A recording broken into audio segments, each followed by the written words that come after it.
Coach Ray.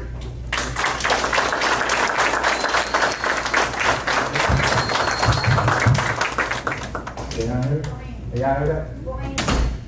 Can you hear me good tonight? Can y'all hear that? Can y'all hear that back there? Yeah, you can. All right, let's rock. Ooh. Is that too loud? No, you good. Okay. All right, we're gonna dive right in because of the, what we're doing. We're gonna pick up. We're gonna pick up from where we left last year. You all know was here last year. I told you guys to write down the journey. Okay? And the reason I told you to write it down, and Mayor, I want you to help me with this. This here, I give people 1 second. This is GCF. 13 years ago. This, and I'm gonna let him pass this around so you guys can look at Games of Champion Fitness. But this is Games of Champion Fitness in May of 2004 when I came up with the idea. And I wrote it down. And when you look at this, this is the entire training company in paper. All I have is an idea. I wrote it down. And if when y'all look at this business card, you're gonna crack up, because this is the business card that I got on vistaprint.com for $30 for a box of 500. That's all the money I had. And I went to vistaprint.com and I ordered this business card.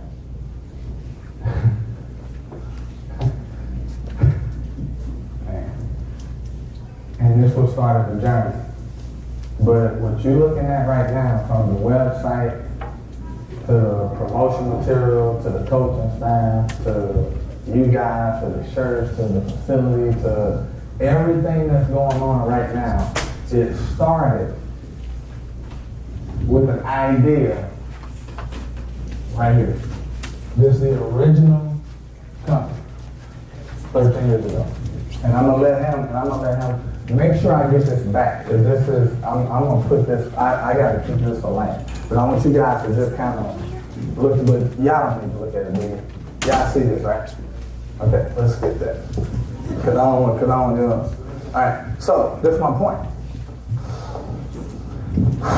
When God gives you a blessing, or when God gives you a dream, He gives it to you in the form of an idea. The idea itself is the seed of the dream. The way God prosper you, He don't drop money out the sky. He doesn't send someone to you to just give you something. He doesn't just knock on your door and drop it at your front door. What He does is He drop an idea in your mind, which is the seed. And now that you have the seed, inside that seed is everything that you need. But you have to do something. You have to go out now and plant this seed and water this seed to allow this seed to grow and become. Okay? It's just like, for instance, I talked about potential years ago.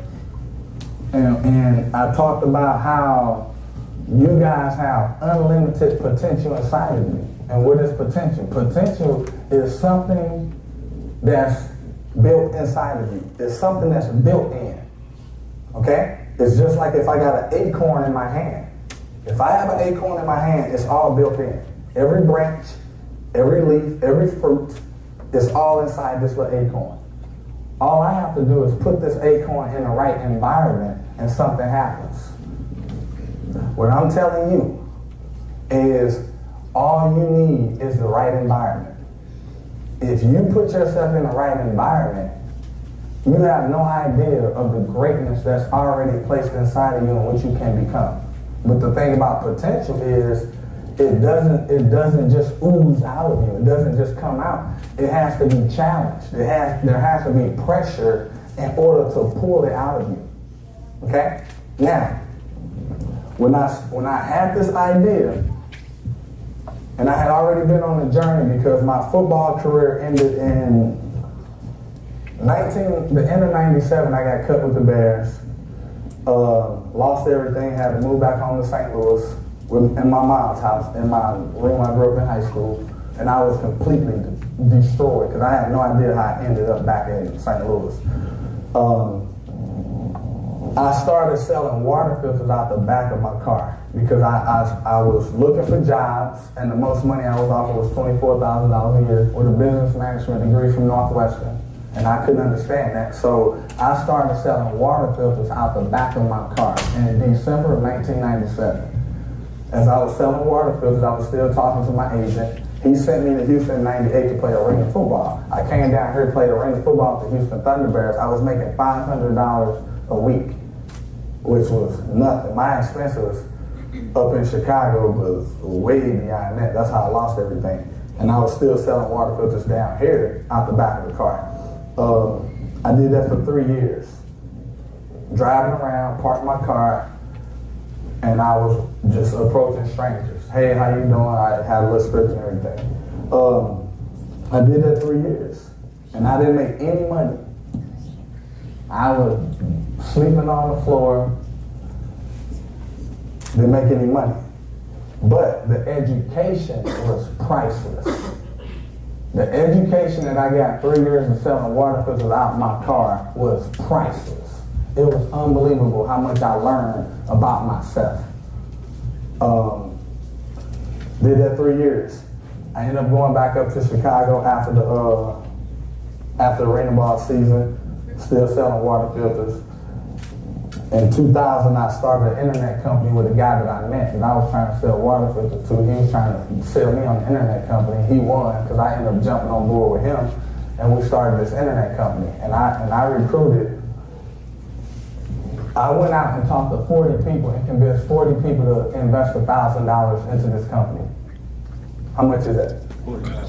40,000, right? Okay. The company crashed. Everybody lost their money. All my friends, all my family, everybody I talked to, they lost their money. And at that point, how do you think I felt? Horrible, right? Okay, so October of 2000, I'm depressed, sleeping on my sister's couch, getting in arguments with her because she's telling me to get a job, and I'm telling her I'm an entrepreneur with no money. And I was out, and I heard a guy say, if you want to make, he wasn't talking to me, he talked to somebody. He said, man, if you want to make some money, you can go to Houston. Houston is where the money is. So that's what I heard. And 2 days later, I threw all my clothes in the back of my car, and I got an atlas and highlighted from Chicago to Houston, and I drove 19 hours with $200 in my pocket. By the time I got to Houston, I had $130. I didn't know nobody in the city. I had no job, no money, nowhere to live. That's the risk that I took.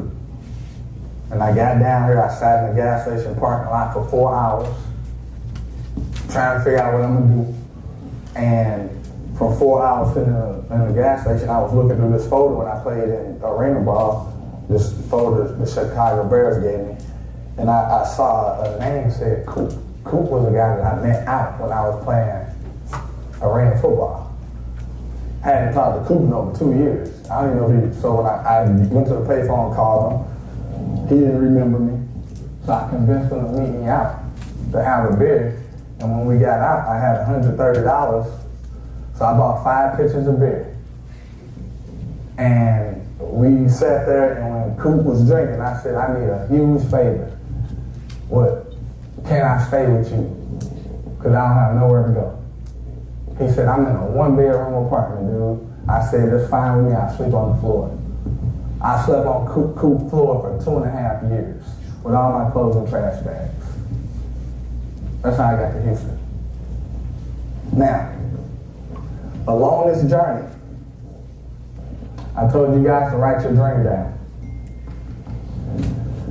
The first thing about the dream itself is you have to stay focused. We talked about this last year. Stay focused. You cannot lose focus of your dream. You can't allow someone to shift your focus into you taking your focus off and giving up. You can't do it. It's not, you have to stay focused on the journey. But you guys is on this thing that I call a journey. This is what I developed throughout my journey.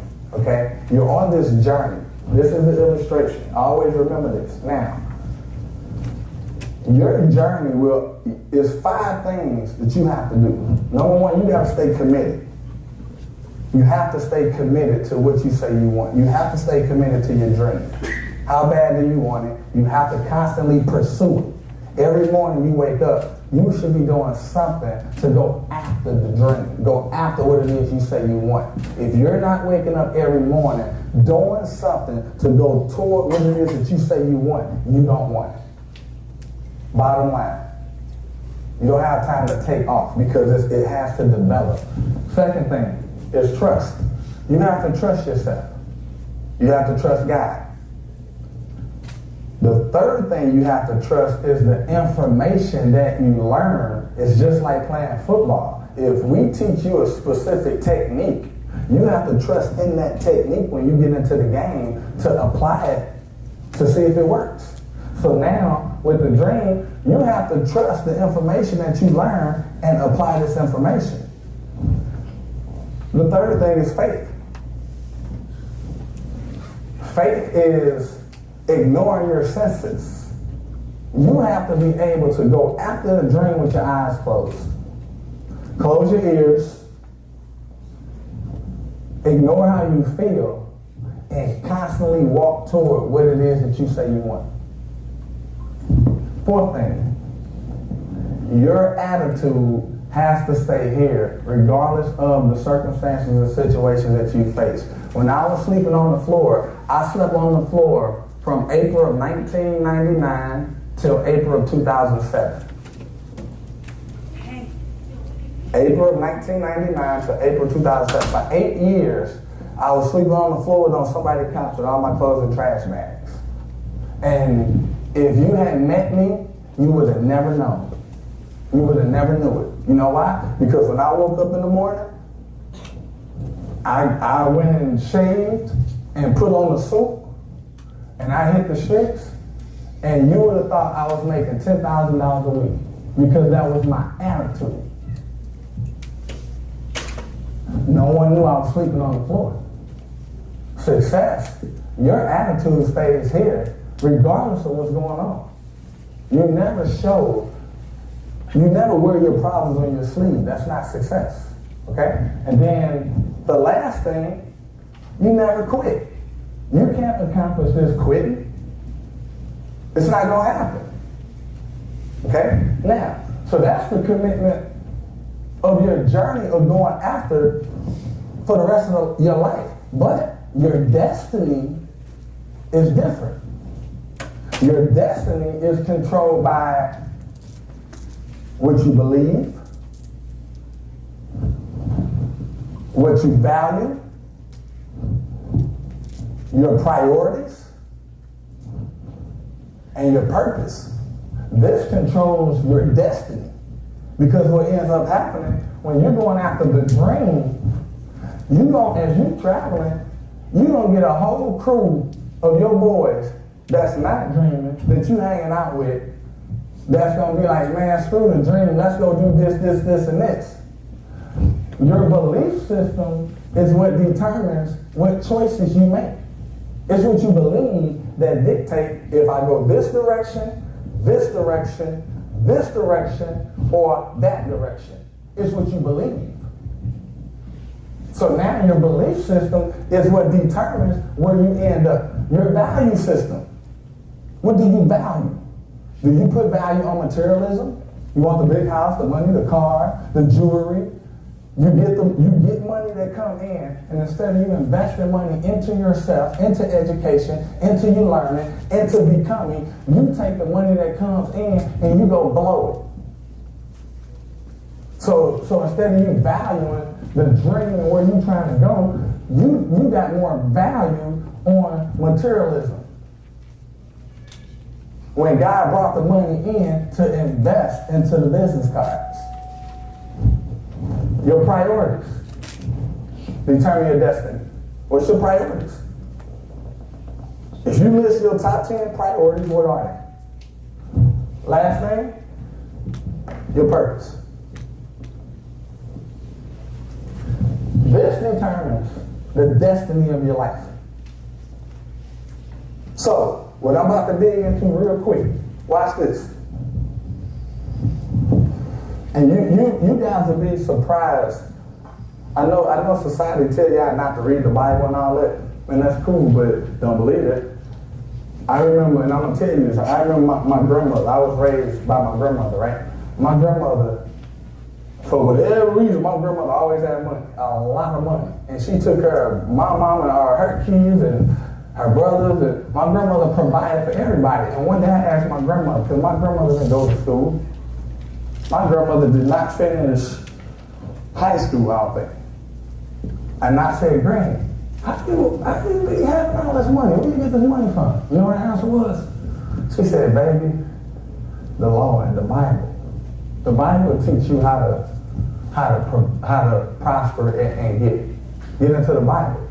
Another thing my grandmother told me when I first got into this journey, I started telling her, Granny, I don't know how to do this. I have no idea how to speak. I never took classes. I don't know how to do business. Granny, I don't know how to do this. You know what she told me? She said, baby, don't worry about it. The Holy Spirit don't train you. The Lord don't teach you how to do it.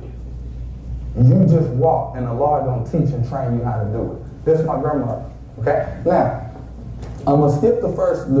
Psalms 91. Read Psalms 91 real quick. The one? Read it. The one who lives under the protection of the Most High dwells in the shadow of the Almighty. Okay. This scripture, Psalms 91, was the scripture of my entire household. My grandmother, my mother, this was our scripture of protection. And I'm going to go back and tell what that means. But now, let's dive into Romans. Read Romans. Watch this. Romans 8, verse 28 to 31. We know that all things work together for good of those who love God, those who are called according to his purpose. For those he foreknew, he also predestined to be conformed to the image of his Son, so that he would be the firstborn among many brothers. And those he predestined, he also called. And those he called, he also justified. And those he justified, he also glorified. What then are we to say about these things? If God is for us, then who is against us? If God be for you, who can be against you? Now watch this. Watch this. Okay, let's go. Pay attention.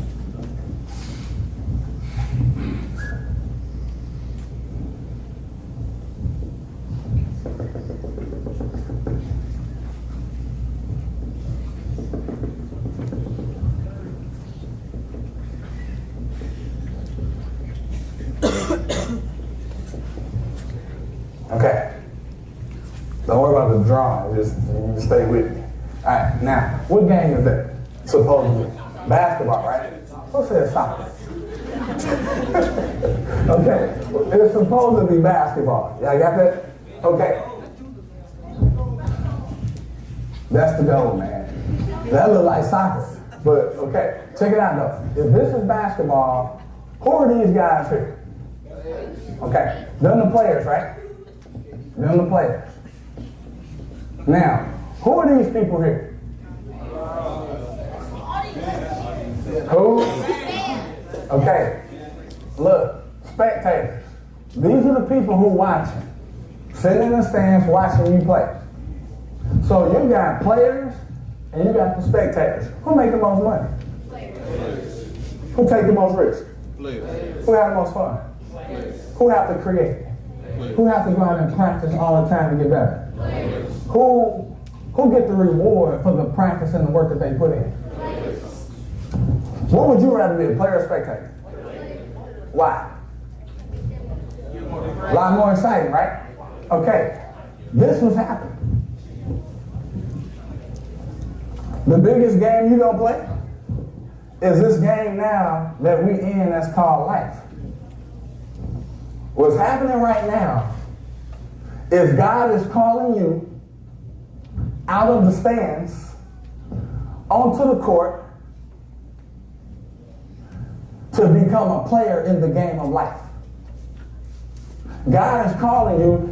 You have been chosen. You have been called. You have been justified. You have been glorified. God called you before the foundation of the world, and you had no clue. He had a plan for you before he ever sent you to this planet. Now that we have come together at this moment, at this time, this is not coincidence. I'm telling you right now that God is calling you out of the stands, and he's calling you onto the court to now, let's play. I'm going to give you the dream. I'm gonna give you the seed. I want you to write it down. And now I need you in life to go out there, and I need you to create. I need you to dream. I need you to go forward. I need you to go forward and make something happen and practice what I'm telling you to do, because I'm about to put you on the court, and you're gonna be a LeBron James in life. Well, whoever your favorite player is. You see what I'm saying? Does this make sense? You understand what I'm saying? But hold up. This is the key. Watch this though.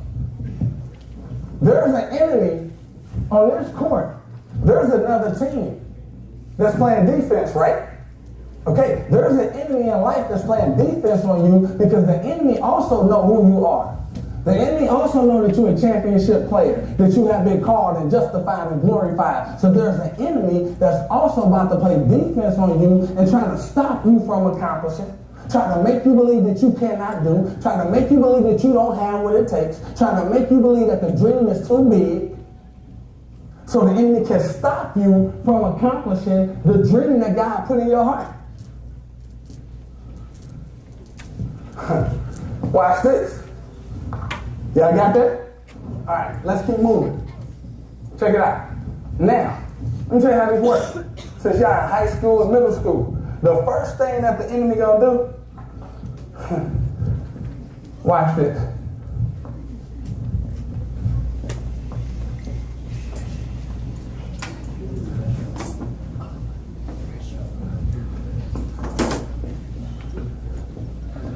All right.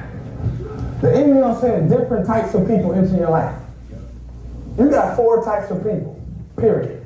The first type of people is 27% of the entire population. Listen to what I'm saying. The entire population. 27% of the entire population is something that's called unmotivatable.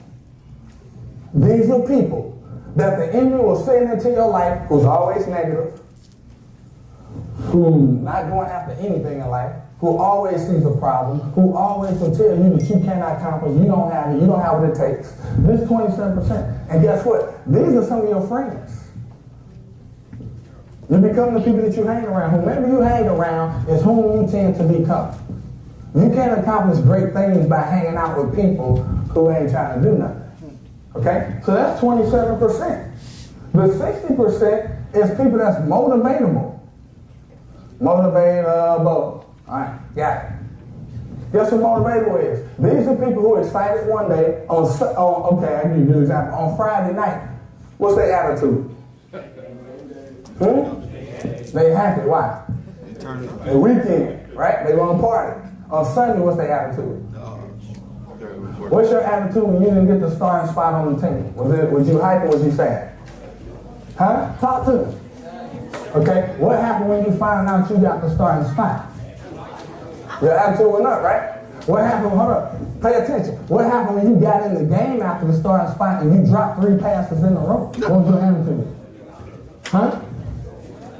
What happened after you dropped the 3 passes in a row, but the 4th pass you caught a touchdown? What was your attitude? So look what happens. Your attitude did this. On Friday night, woo, I'm hyped. Sunday, man, this sucks. I gotta go to work, right? Hold up, check it out. You got the starting position. Woo, I'm hyped. You dropped the 3 passes, man. I don't know what I'm gonna do. You caught the touchdown pass. Woo, I'm hyped. Look what happens though. Your attitude is dictated and controlled by circumstance and situations. 60% of the entire population live like that. They hype one day, down one day, hype one day, down one day, excited one day, down one day. They dream of big one day they don't believe. If you're hanging out with people like that, guess what happens to you? You become it. Guess what? The enemy will send people into your life like this to pull you away from the dream. Now, 10% of the population is called, I'm going to get my colors right, self-motivated. That's 10%. These are people who see a goal, see a dream, see what they want, and they don't need no one to kick them in the butt. They go get it themselves. They going after it. They trying to go make it happen. They out on the field by themselves working on something because they want it. This self-motivated. And then 3% of the population is what's called motivators. These are people who see it, who believe it, who got the confidence, the boldness to go get it. Hold on. But not only do they got the confidence and the boldness to go get it, come here. Come here. Come on, man. I ain't got all that time. Look, you young. Look, not only do they go get it, grab his hand, but they got, come on, they have the ability to pull other people with them. They're motivators. They have the ability to reach out and motivate and inspire and build other people to come with them. Now, which one are you? On this board right here, which one of you? You understand? Which one are you? You don't have to tell me. But everyone in this room fall in one of these categories. You understand? This is what we're dealing with. This is what the dream is going. This is what's happening with the dream. Okay? Now, you were chosen. You ain't just ended up with me for nothing. You was chosen. It's a reason. It's a purpose that you're here. Y'all with me? Now, watch this though. It's okay. All right. Watch this. And going after the dream.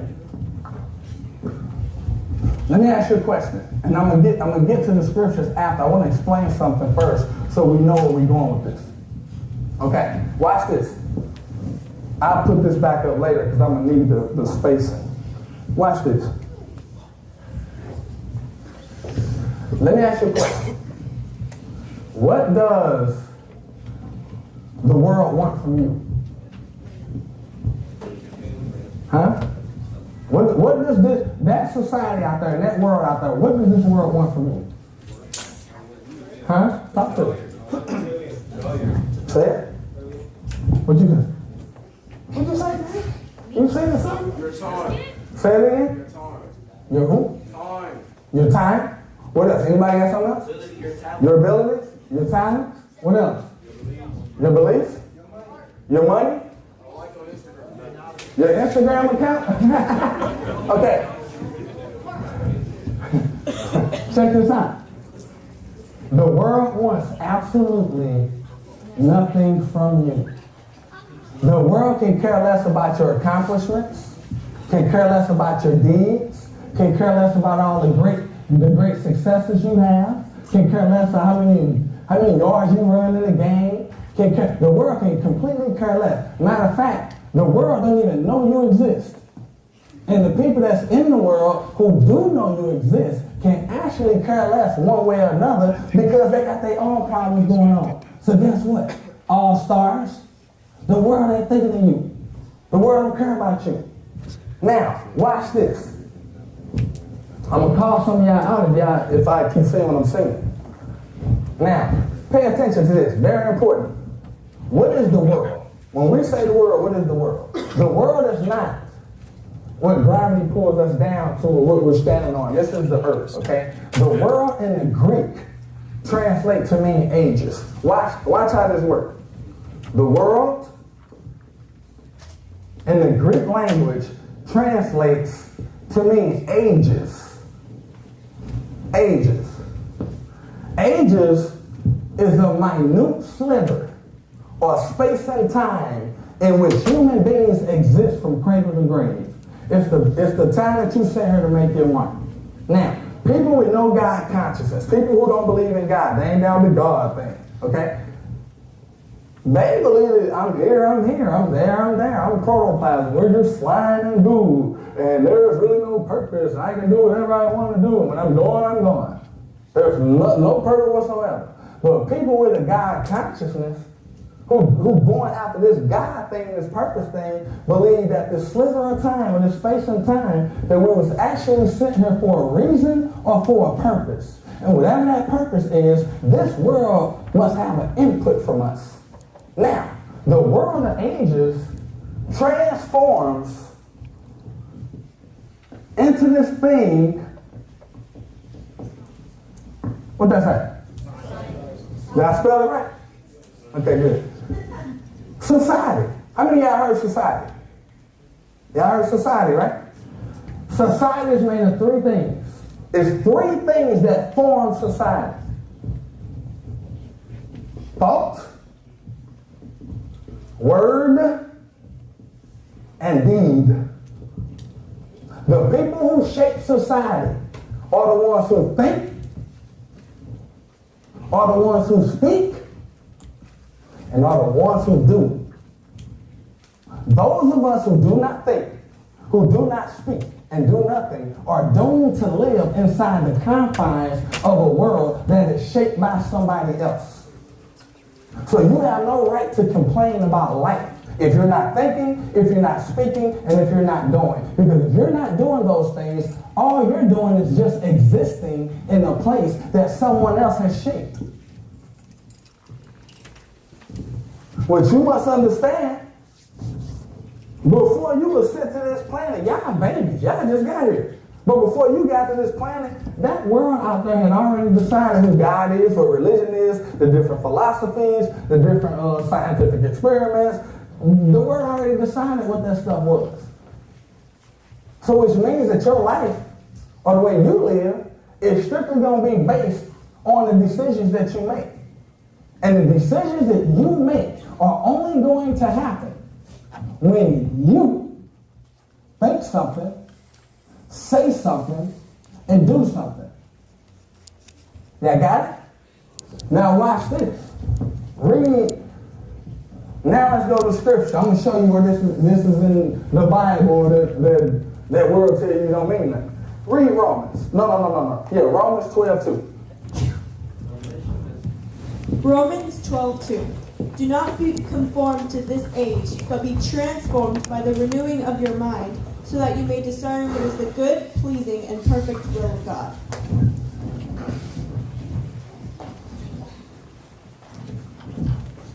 All right. Do not be conformed to this age or society, but be transformed, changed, renewed by the renewing of your mind. The only way that you can become and change is you have to change your way of thinking. If you don't work on your thinking, if you don't read, if you don't educate yourself, if you don't think for yourself, if you don't put down the music that's speaking death and murder and poverty, and all, if you don't put that aside and renew your mind, you can't accomplish the dream. Because like we said, those who think are the ones that shape society. So if you're not thinking, you're just existing. Do you not realize, ladies and gentlemen, those of you who wear products of silk, or where it comes from something called a silkworm. And the worm spins this cocoon. The silk is the cocoon that the worm lives in. But the silk, or the liquid that forms the cocoon or forms the silk, is actually a regurgitation from the stomach. In other words, the caterpillar or the worm spits out this liquid that forms a cocoon around it which dries and becomes silk. In other words, the worm lives inside of what comes out of his mouth. You will live your life based on what comes out of your mouth. Whatever comes out of your mouth is what you surround yourself with. The power of your words, the power of how you speak, the power of what you say is what dictates the destiny, the dream, the vision, your future. You speak into your future. When I started the GCF and sleeping on the floor with no money, business cards, I was waking up every day, getting in my little outfit, and I was hitting Memorial City Mall, the Galleria, and West Oak Mall. Now, keep in mind, I didn't have nothing. And there was nothing but written on that piece of paper and that little business card. But when I got in the mall, hey, how you doing, ma'am? Can I get 30 seconds of your time? Okay, great. My name is Coach Ray. I'm out on behalf of Games and Champion Fitness. What we are is an organization of former collegiate and professional athletes that got together, Lord forgive me, 5 years ago. And we're relocating to the Houston area, expanding down here. And for our 5th year promotion, we're offering free training. We, us, our. There was never a we, us, and our. It was Coach Ray by himself. But because I said it, because I kept saying it, because I kept speaking, calling those things that be not as though they weren't. It didn't matter I didn't have it. In my hand, I had a company.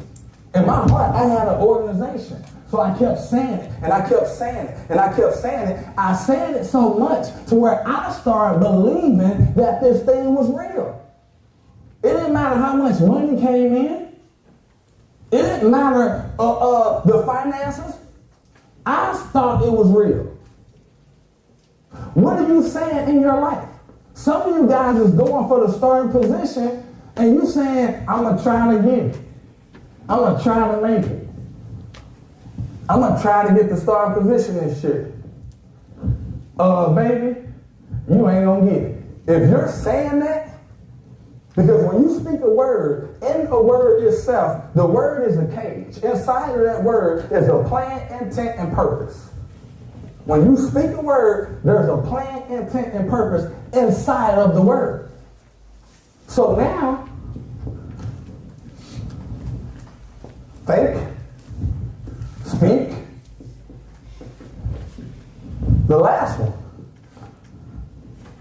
Read Exodus. Real quick. Exodus chapter 4, verse 10 through 13. But Moses replied to the Lord, Please, Lord, I have never been eloquent, either in past or recently, or since you have been speaking to your servant, because I am slow and hesitant in speech. Yahweh said to him, Who made the human mouth? Who makes him mute or deaf, seeing or blind? Is it not I? Now go, I will help you speak, and I will teach you what to say. Moses said, Please, Lord, send someone else. Okay, let me tell you how the story. Basically, when the Lord called Moses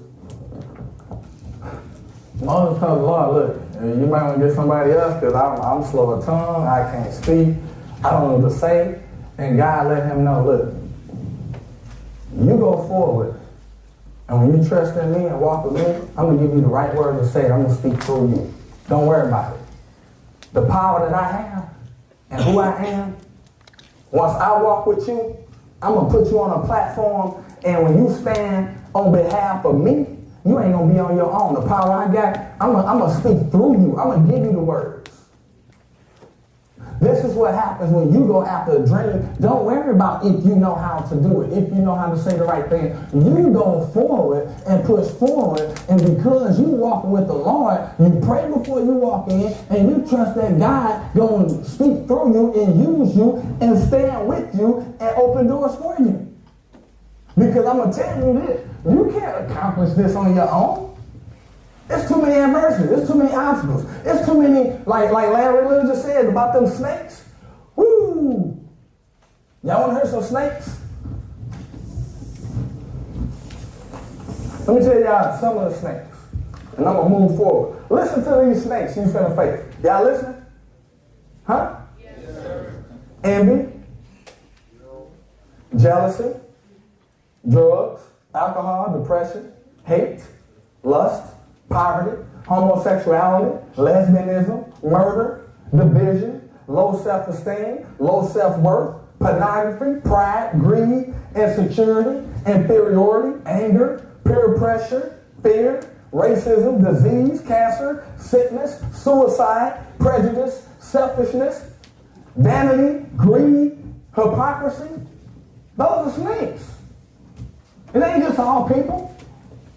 So you tell me, how you going to accomplish this with all them snakes coming to destroy you on your own? Now, I know y'all good, but baby, it ain't that good. This is what you're battling out here. Read the next one. James 2, chapter 15 through 20.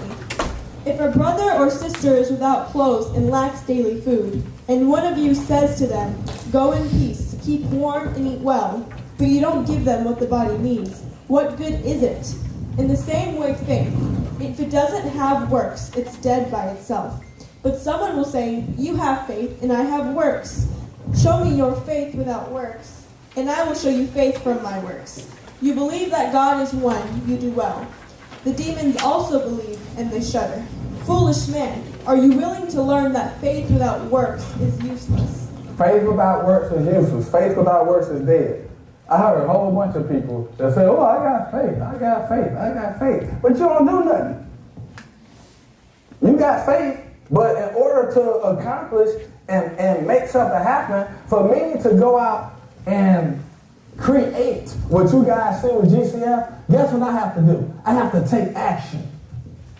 I gotta have faith, but I just can't have faith and lay on the floor. I gotta get up and go out and take action every day, take action to make something happen with my faith. And now that I'm taking action and I'm going after and I'm trying to talk to people, and I'm trying to meet people to get their telephone number and their email so I can call them and get them to the gym, because I'm taking action, guess who I met? Kenny Baldwin just come knocking at my door. I didn't end up at Spring Spirit and partnering with Mr. Kenny Baldwin and Spring Spirit because I was laying on my couch, dreaming and thinking about it. I had to get out and take action. And because I was taking action, God brought somebody like a Kenny Baldwin into my presence where we could meet. Now we link together, and because we link together, now we can go forward and impact and change the lives of people because of taking action. Demons. You gotta do something. Make sense? This is how I made it. I'm showing you the blueprint of what it took in my life to go from sleeping on the floor and not having enough. I've been in business for 20 years. I'm 44 years old. I started a company, I guess I called the company selling water filters out my car. I was 24 years old. And trust me, I knew just as much about business as these kids here. I promise you, I didn't grow up around nobody doing business. I didn't know anything about business. All I knew is that I wanted to do something for myself and build something for myself. I had a dream. And it's been 20 years. And I can't believe it. Y'all got that? Now, watch this. Read the next one. 1 Corinthians chapter 2, verses 3 through 5. I came to you in weakness, in fear, and in much trembling. My speech and my proclamation were not with persuasive words of wisdom, but with the powerful demonstration by the Spirit, so that your faith might not be based on men's wisdom, but on God's power. All right. Your faith may not be based on man's wisdom, but on God's power. Where man's wisdom is education. How the system does it. How everybody else do it. That's man's wisdom. Your faith has to be that there's a guy working on your behalf that's going to open doors and make ways and teach you and work with you and show you how to do it. Now, the issue with this is man's wisdom is the number one reason people fail. If you want to know a guaranteed way that you will not accomplish a goal or a dream or a vision or not accomplish, it's something called OPO. This is the number one reason why people do not make it. Other people's opinion. It's the number one reason in life why people do not accomplish, do not achieve, do not make it happen, because you're listening to the opinion of somebody else. And that somebody else honestly can be mom or dad. That somebody can be brother or sister. That somebody can be your girlfriend. That somebody can be your cousin. That somebody can be your teacher. I had a teacher in high school my senior year in my calculus class. Just to let y'all know, I wasn't one of them dudes that was bringing in D's and F's. I had too much pride for that, baby.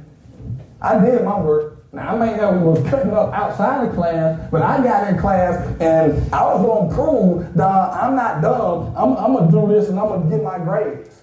I was an AB student in class. Now, I was into a lot of mess outside of class, but hey, so be it. I couldn't help it. But my calculus teacher in high school told me when I signed with Northwestern. By the way, I just gotta say this because Northwestern just came out of my mouth. Starting safety of the 1996 Rose Bowl team right there, Will Bennett.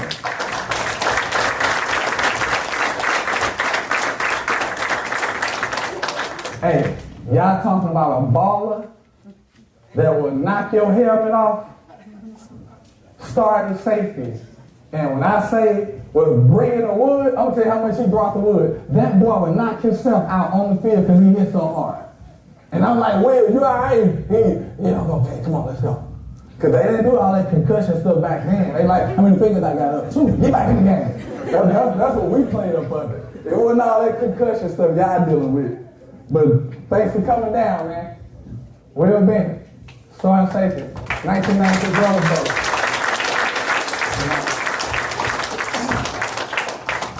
But my point is, my calculus teacher told me that I would not graduate from Northwestern because it was too hard. I'm an 18-year-old kid in high school. You're my teacher, man. How you gonna tell me that? Northwestern's too hard for you. You won't make it. That's what she told me. You know what I told her? Lady, you don't know me. You got no idea who you're talking to. I'm going to come back and show you my degree. And then when I graduated, I went back, she wasn't there no more. So I couldn't even show her my degree. But my point is, other people's opinion. If you listen to other people's opinion, you can't make it. If you listen to other people that's telling you what you can and cannot do, and your dream is just too big and you don't have this, I guarantee you won't make it. I'll give you that example. How many of you guys have had a great idea to you? You thought it was a good idea, and then you told somebody, and they was like, I don't know, man. How you gonna do this? You ain't got the money. What? How you ain't even know nobody. And then you said, yeah, I guess that's right. Hey, how many of y'all did that? Come on, tell the truth. You know what? You let somebody else talk you out of a dream. Because what you got to understand, it's your dream. It's your vision. No one knows what's inside of you. You know what Larry Religion told me the other night, Monday night? Your boy. You know what Larry Religion told me after we went back? I went and stayed with him at the room and all that. I hung out with him for a while. You know what he told me? He said, man, I'm going to be honest with you. 22 years ago, I would have never thought you would be able to do something like what you're doing. That's what he said. He was honest, and I understand that I was a mess at Northwest, a complete mess. I understand that, but see, this is the issue. Larry Legend didn't know what was inside of me. You was giving your opinion. because of what it looked like, but you didn't know who God created me to be. You didn't know the talent and the skill and the ability and the drive and the confidence and the boldness that God put inside of me. And what I'm telling you, no one knows who you are. No one knows what God done put inside of you. If you listen to other people, you will allow other people to pull you away from your dream, pull you away from your blessings, pull you away from a destiny, pull you away from a future. Why? Because you listen to somebody who do not know who you are. The only person who knows who you are is God. That's it. Y'all feel me? Now, other people are paying.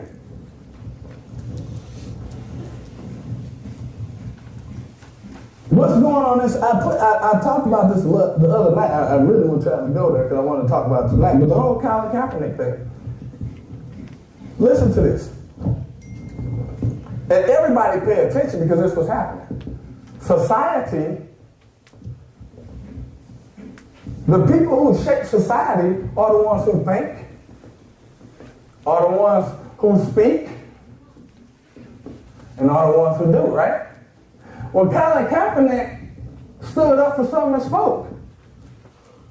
Well, he could have did it another way. What do you mean another way? He's a genius. He got a platform. If I would have said that, nobody heard me with y'all. Colin Kaepernick said the whole world talking about it. So actually, it was genius for him to speak because he understands, baby, I got a platform. What you talking about? But see, that's how the enemy works, though. Because he's speaking on something that everybody should be listening to, because all he did, like I said the other night, he took a knee and didn't do no national anthem, no flag. He's saying, listen, America, y'all shooting and killing kids. And I know my baby's just the Lord to deal with it, because I got to get this message out. This is what he's saying. He should be praised because of what he's standing for. But see, the enemy in that system, demonic and evil spirits, they never address the issue, they attack it. The military, the flag, whatever. No. But let me tell you what the real message is, because you're living in a system, this demonic evil system that's trying to destroy. The only way I can change a situation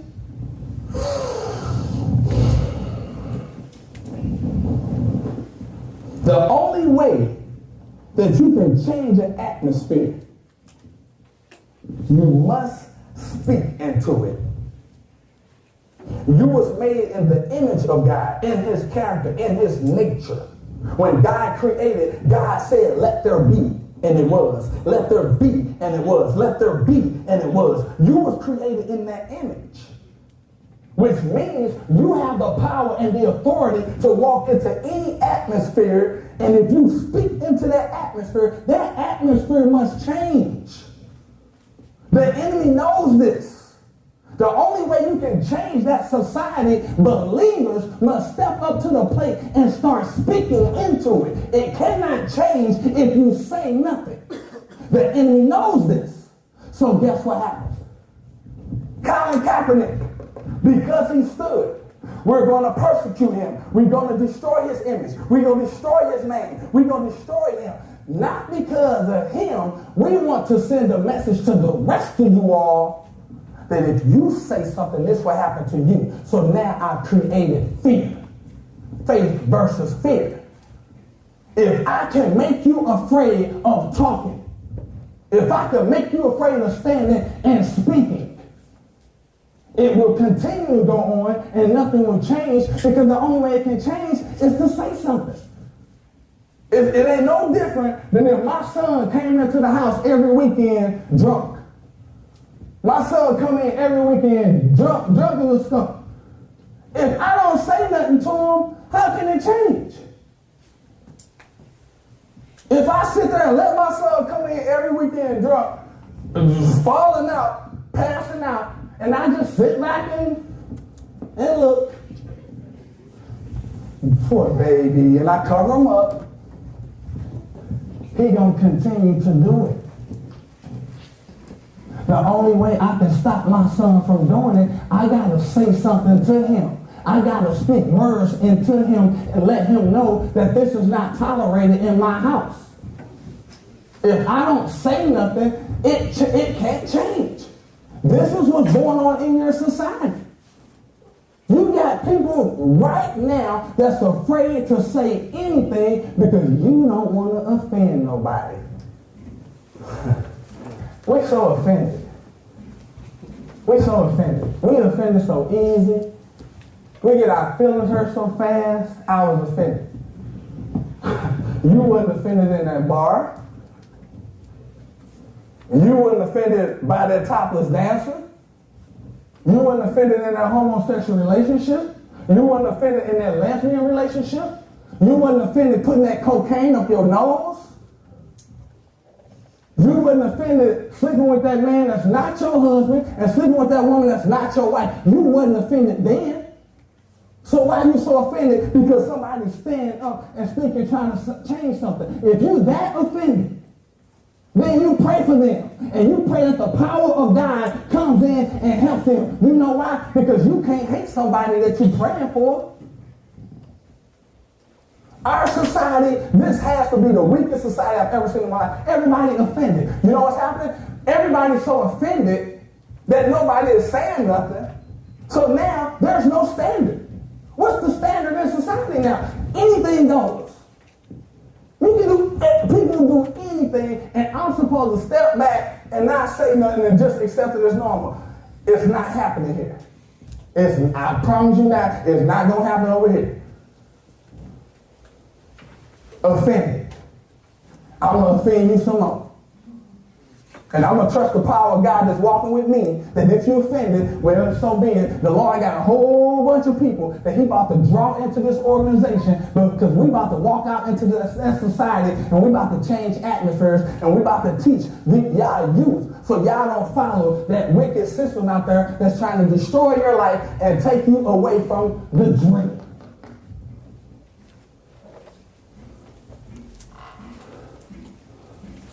This is what we into. This vision started 13 years ago. I slept on the floor 8 years of my life. What you think I get up here now and I'm scared? You think I'm gonna be scared? No. It's not happening. Let me tell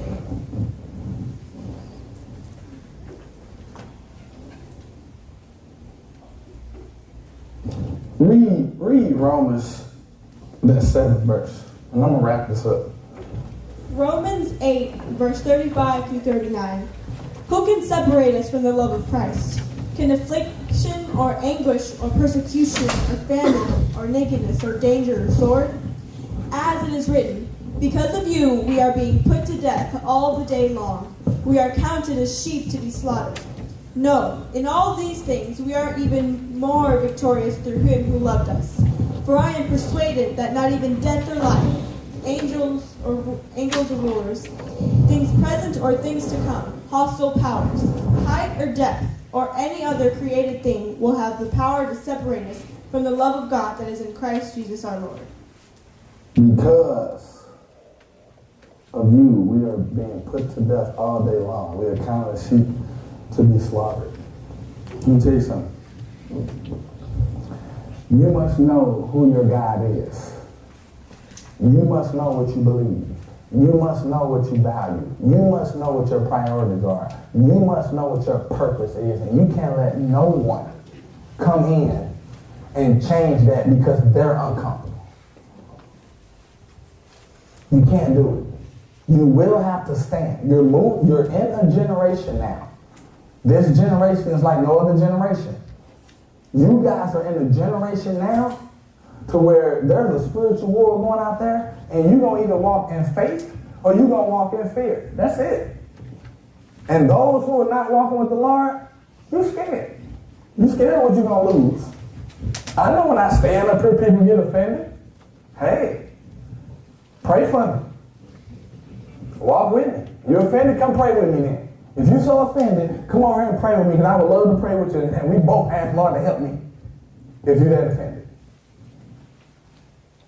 Listen to this. Your life is destined for a reason.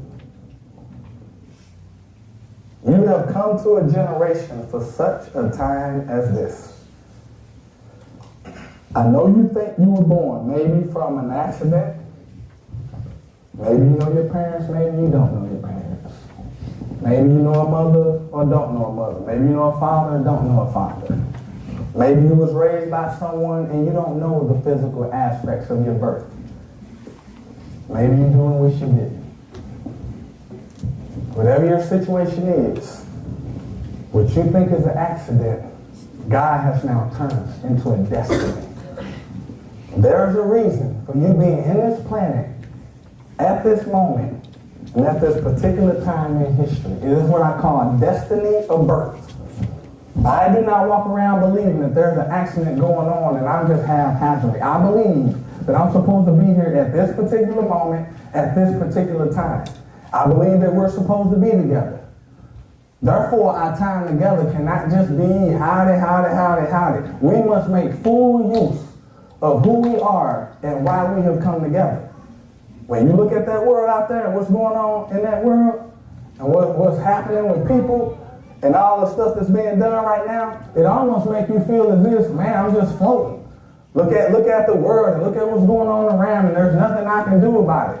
And we're looking for someone to comfort us and make me feel better and just comfort me and don't offend me or whatever. But see, the issue is not comfort. The issue is about purpose.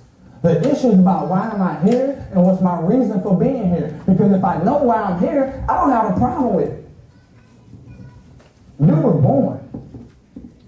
You are not the product of a backseat. You are not the product of a mistake. You are not the product of a piece of something that broke. You must understand that you have come to a generation for such a time as this. It's going to be purpose and the understanding of destiny that's going to pull you through all of this.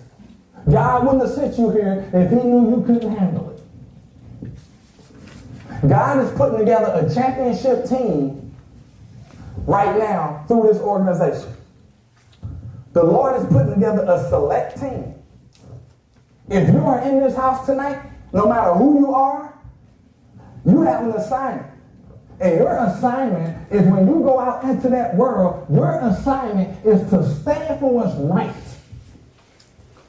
It comes down to right and wrong. It's not hard. You stand for what's right, regardless of consequences that the enemy and the world try to make you feel that if you stand for what's right, you're going to be persecuted. God said there's nothing can destroy you.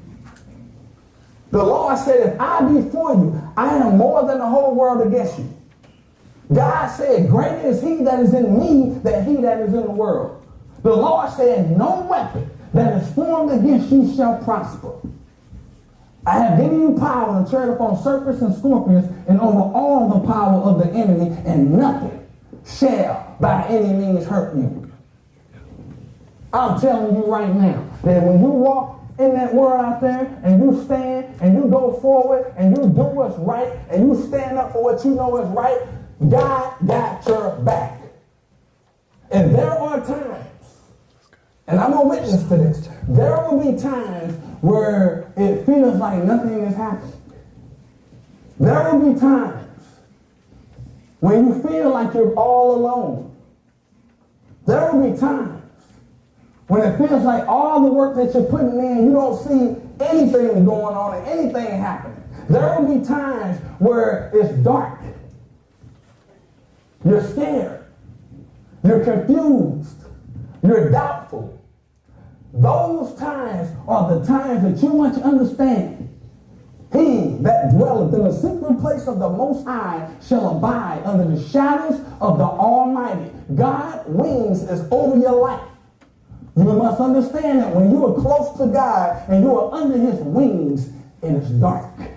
You cannot see. Not because he's not with you, but because you are under the shadow. You are in his shadow. When you feel that you are walking alone and confused and there's nothing going on, you must rest in him and know that you are in his hands. When the Lord told you, I will never leave you nor will I forsake you, the Lord promised you that I will hold you in my hands. When you give your life to Christ, you are sketched in the hand of God and no demonic spirit, no evil spirit, there's nothing can pluck you out of his hands. I've been walking 20 years into the unknown. 20 years into territories I've never been. 20 years going after things I've never seen. And I'm still standing. I'm still here. I'm still moving. I cannot tell you how I made it. If I look back at my life, I cannot tell you. It's been nothing but his mercy and his grace that has comforted me, that has held me. I would have lost my mind if it wasn't for his mercy. I would have fallen out. I would have gave up if it had not been for the mercy and the grace of the Lord. I couldn't stand on my own 2 feet if it had not been for his mercy and his grace. And I'm here to tell you now, kids, I know it's heavy, but the time we in now, the Lord coming after you. The Lord is speaking to your spirit right now. He's speaking to your heart right now. He said, I know you don't understand it, but trust me. I know you don't know how this works, but trust me. Not believe me, trust me. There's nothing wrong with you doubting. There's nothing wrong with asking questions. You ask God any question you got. If you doubt him, you doubt, and there's nothing wrong with it, because doubting and asking questions, God will reveal to you who he is, and he's going to give you the answers, because there is a reason that you've been sent to this planet. There's a purpose. The Lord is calling you now.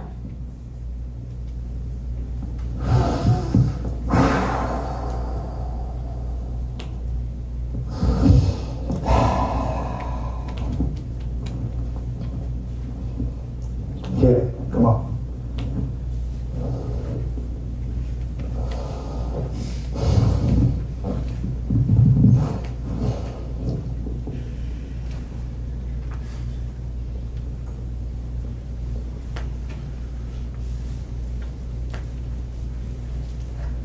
Let's pray. Let's go.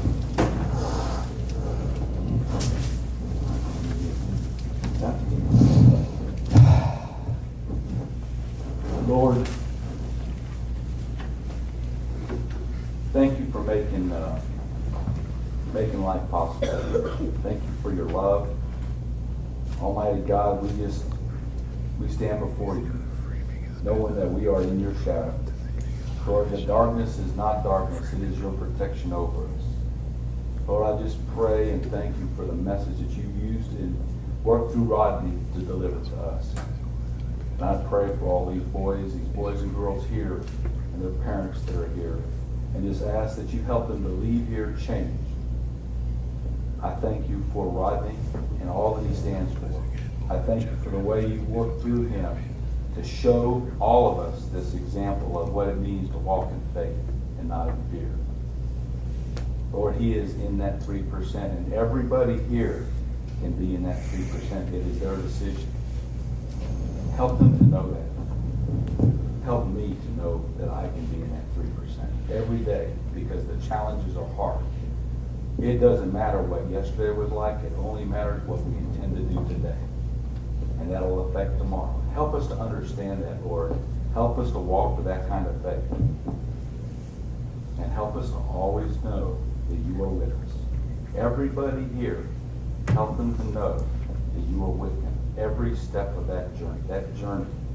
Help them to know that each one of us were fearfully and wonderfully made by you, our Creator, and you understand us perfectly well, and you will help us realize the purpose that you have in store for our life, a good purpose. For those who don't know you and have a question, that's okay, that's life. But fill them with your Spirit, Lord. Surround them, brood over them with the Spirit like you say you will, to help them to come to know you. And as they do, help them to really realize how you're working in them and grasp onto that. Draw near to you so you will draw near to them.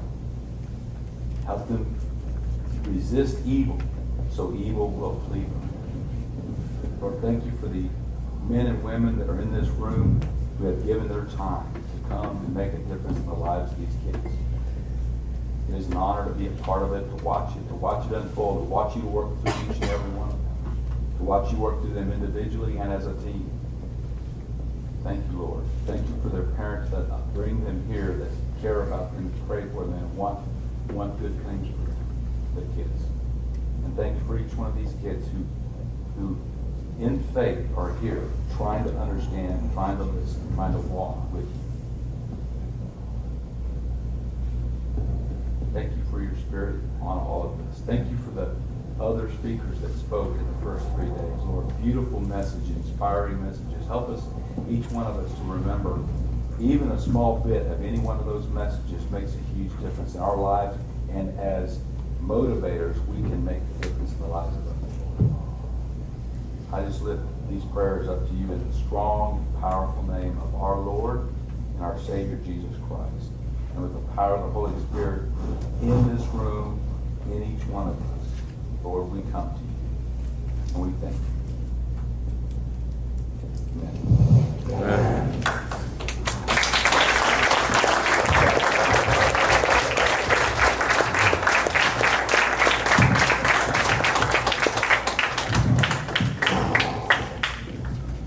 All right, fellas, look, we got the pizza outside waiting.